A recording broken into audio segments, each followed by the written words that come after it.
চাঁদ বদনি ধনি নাচো তো দেখি।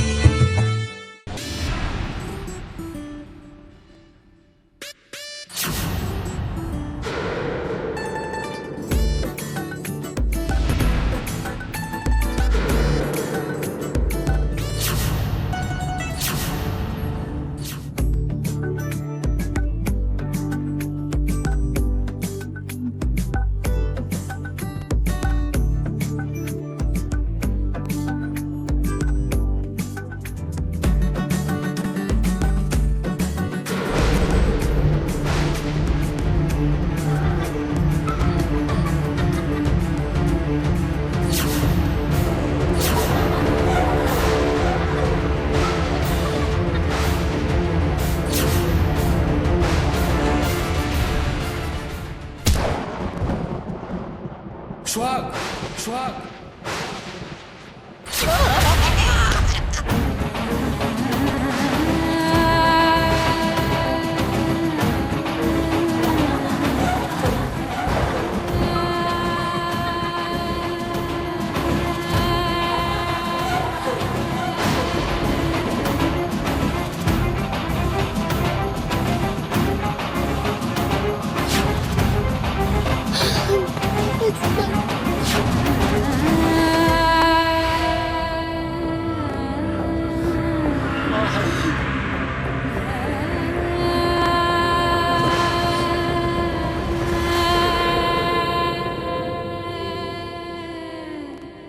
সোহাগ ওঠ, সোহাগ ওঠ, সোহাগ তোকে উঠতে হবে, তোকে উঠতে হবে। সোহাগ তোকে পারতেই হবে। ওঠ সোহাগ, ওঠ, ওঠ।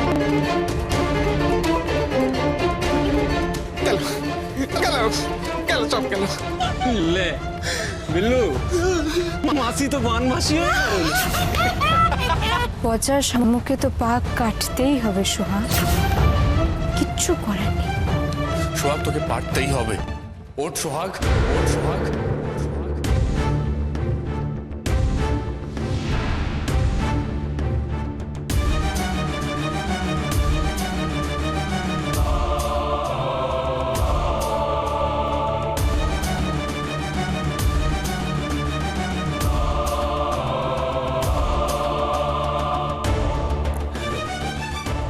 সোহাগ, আর ইউ ওকে? তুমি কন্টিনিউ করতে পারবে? হ্যাঁ, আমি আমার ইন্ট্রোডাকশনটা দিতে চাই। Thank you.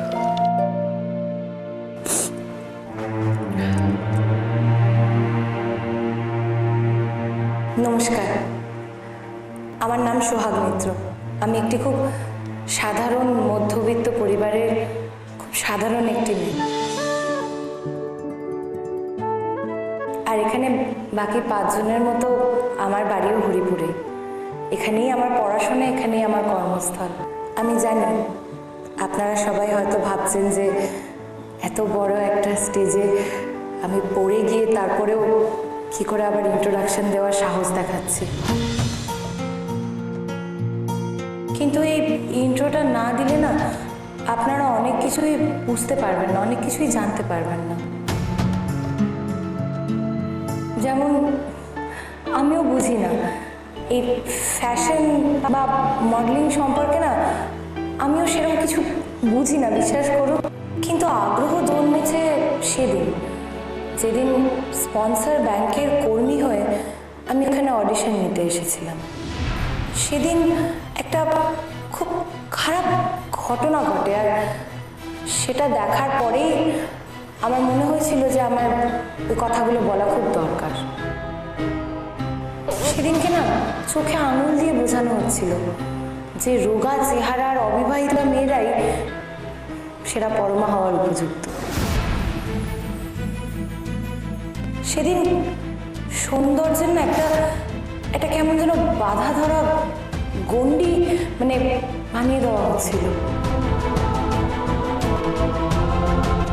আর সেদিন না আমার কথা বলাটা খুব জরুরি মনে হয়েছিল।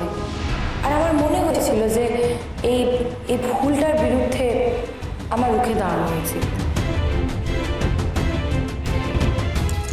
মানুষের আসল সৌন্দর্যকে যদি একটা বিউটি কন্টেস্টের স্টেজে অস্বীকার করা হয়, তাহলে আর কোথায় স্বীকার করা হবে?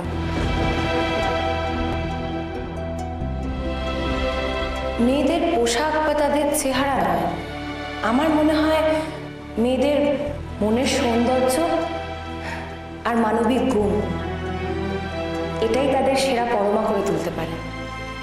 আর আমার মনের এই বিশ্বাসকে সবার সামনে তুলে ধরতে গিয়ে এতগুলো ঘটনা ঘটে গেল আমার জীবনে।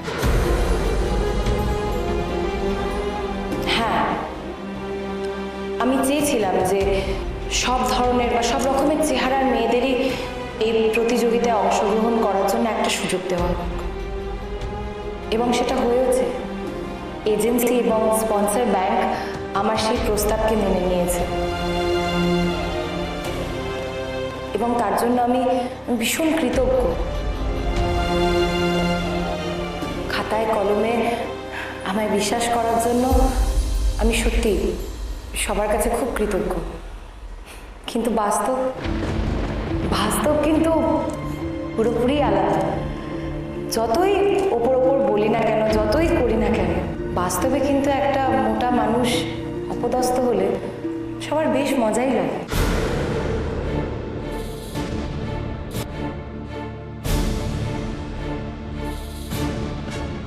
একজন মোটা বিবাহিতা মেয়ে যদি মডেলিং করতে গিয়ে র্যাঙ্ক পড়ে যায়, তাতে আমরা বেশ খুশিই হই।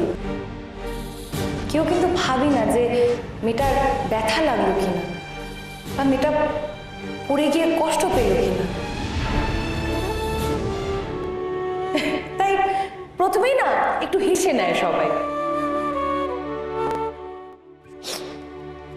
আর এই হাসি না আমাকে আজও সমাজ সম্পর্কে অনেক কিছু শেখায়, অনেক কিছু বোঝায়, অনেক কিছু মনে করে।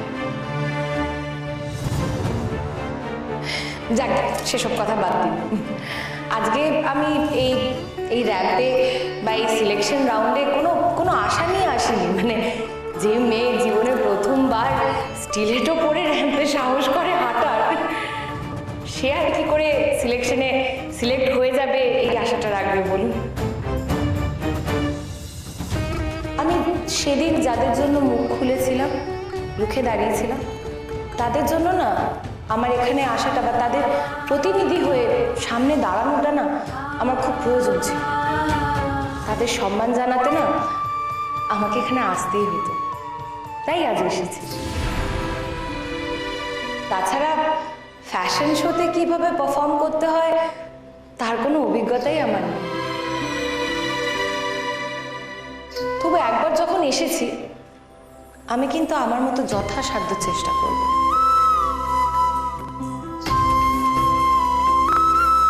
সে আপনারা যতই হাসুন, যতই একই ঠাট্টা করুন, যতই টোন কাটুন, যত ইচ্ছে মজা করে নিন আমাকে নিয়ে, একবার যখন আমি খেলতে নেমেছি, না খেলে তো আমি হার মানব না, এইটুকুই কথা দিতে পারি আমি আপনাদের।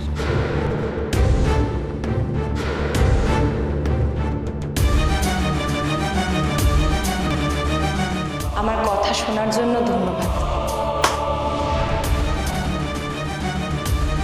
নমস্কার।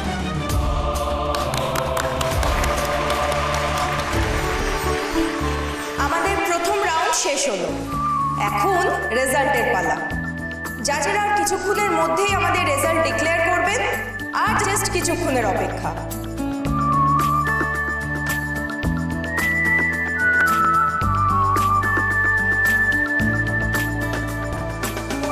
সোহাগদি, বিশ্বাস করো, আজ আমাদের কাছে তুমি কম্পিটিটর নও, তুমি সত্যিই আমাদের মুখ।